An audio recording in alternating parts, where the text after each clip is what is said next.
Selamat datang di Holanda Academy Channel. Kali ini teman-teman kita akan belajar bersama-sama bagaimana menggunakan SPI pada ESP32. Tapi sebelum itu mungkin kita akan belajar sekilas dulu mengenai apa itu komunikasi SPI. Jadi teman-teman, komunikasi SPI adalah sebuah komunikasi yang termasuk dalam bentuk komunikasi yang namanya sinkronus, full duplex. Full duplex artinya kecepatan penuh dengan kecepatan yang tinggi sekali, tapi pada jarak yang dekat. Ya, demikian. Jadi kenapa kok dikatakan jarak dekat? Karena dia itu posisinya biasanya dalam satu perangkat. Nah, SPI itu sebenarnya singkatannya dari Serial Peripheral Interface, di mana protokolnya tipenya adalah master slave.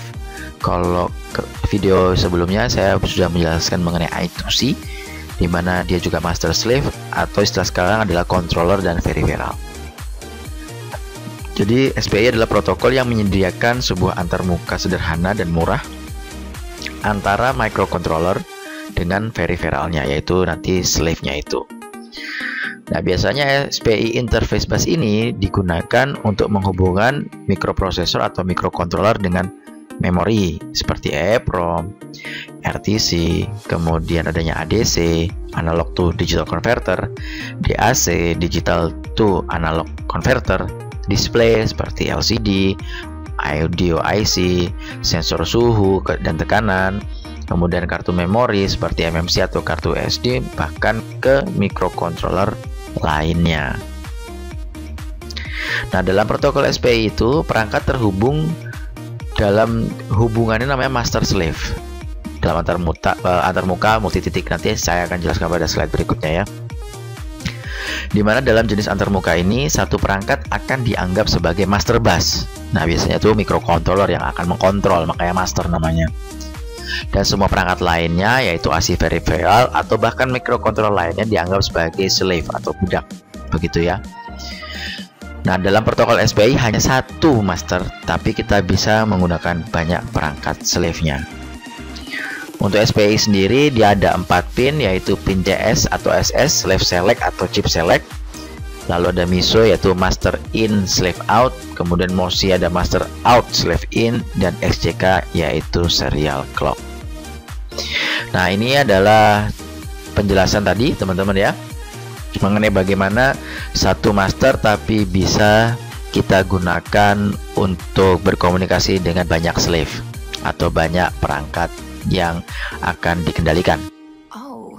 Nah, dimana setiap slave-nya akan terhubung pada SS atau slave select yang terpisah, sedangkan 3 jalurnya yaitu SCK atau SCLK, MOSI, MISO itu terhubung secara bersama-sama yaitu paralel. Oke, jadi kita yang pertama bahas adalah slave select dulu ya. Apa sih gunanya slave select atau SS ini? Nah, SS itu digunakan untuk memilih slave yang akan berkomunikasi dengan master, di mana jalur ini akan memberitahu slave untuk bangun dan siap mengirim atau menerima datanya. Oke. Dan jalur SS harus diberikan logika 0 untuk aktif. Jadi ini dikasih logika 0 paling bawah sendiri nih, tugasnya SS di bawah nih. Saat logika 0 maka slave akan paham bahwa oke, saatnya aku bangun, saatnya aku kerja gitu. Kira-kira bahasanya demikian. Lanjut lagi, serial clock dimana digunakan untuk menghasilkan pulsa waktu. Nah, sinyal ini memberitahu slave kapan melakukan sampel bit pada jalur data, yaitu jalur MOSI dan jalur MISO-nya. Nah, sedangkan MOSI dan MISO itu apa sih sebenarnya? Kalau master out slave in digunakan untuk mengirim pesan dari master ke slave. Nah, sedangkan untuk MISO digunakan untuk mengirimkan pesan dari slave ke master. Begitu ya. Itulah prinsip kerja dari 4 pin ini atau 4 jalur ini ya. Ini ada contoh lain bagaimana kalau kita punya contohnya 3 slave ini ya, maka akan ada 3 jalur SS yang akan berbeda. Sedangkan untuk SCK, MOSI, MISO pada jalur yang sama untuk semuanya ya. Dan ada arah tanda panah, artinya itu jalurnya. jalur datanya itu cuma Sahara. Jadi dari SS master ke SS slave. Contohnya SCK master ke SCK slave. MOSI berarti dari master ke slave, sedangkan MISO dari slave ke master. Begitu ya teman-teman. Nah, untuk SPI aplikasinya tadi di depan sudah sekilas dijelaskan. Saya detailkan kembali bahwa digunakan untuk micro SD, kemudian MMC, EEPROM flash itu untuk memori, kemudian sensor ada sensor suhu, sensor tekanan. Untuk device kontrolnya ada ADC, DAC, kemudian audio codec, begitu ya. Kemudian untuk LCD, RTC dan lain-lainnya. Itu biasanya digunakan komunikasi SPI. Nah, ada beberapa kelebihan SPI, yaitu SPI sangat sederhana untuk diterapkan dan persyaratan perangkatnya tidak terlalu rumit, dan mendukung komunikasi duplex penuh, full duplex setiap saat. Hal ini membuat kecepatan transfer datanya sangat tinggi. Nah, tidak perlu alamat individu untuk slave-nya, seperti halnya kalau kita pakai I2C ada alamatnya, ada 0x gitu, karena di SPI pasti ada pin CS-nya atau pin SS yang digunakan. Nah, itu cukup untuk diaktifkan, maka si slave itu akan tahu bahwa oh saatnya untuk berkomunikasi. Begitu. Nah, kelebihannya juga karena hanya ada satu perangkat master, makanya tidak mungkin adanya konflik. Begitu. Dimana clock dari master dikonfigurasi berdasarkan kecepatan slave, dan karenanya slave tidak perlu khawatir terhadap clocknya. Artinya takutnya tidak sinkronis atau tersinkronisasi. Namun kekurangan SPI adalah bahwa setiap slave tambahan memerlukan pin khusus tambahan juga pada master untuk pin CS atau pin SS-nya. Begitu. Lalu tidak ada mekanisme ACK atau acknowledgement, sehingga tidak ada konfirmasi bahwa data itu sudah diterima oleh slave atau belum. Begitu.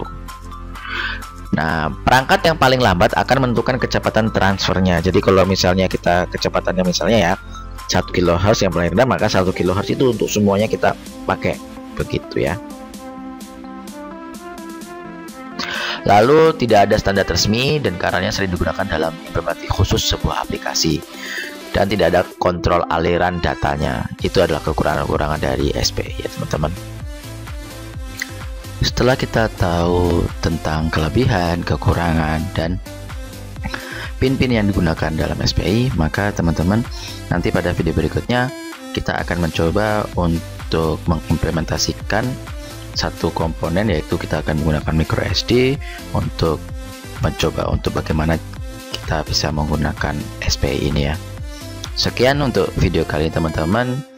Sampai jumpa pada video berikutnya. Jangan lupa untuk subscribe channel ini, klik tombol like, share ke teman-teman yang lainnya ya. Kemudian kalau yang masih bingung silahkan chat di komentar. Oke teman-teman, stay tune untuk video-video berikutnya tentang elektronik sih pastinya. Bye bye.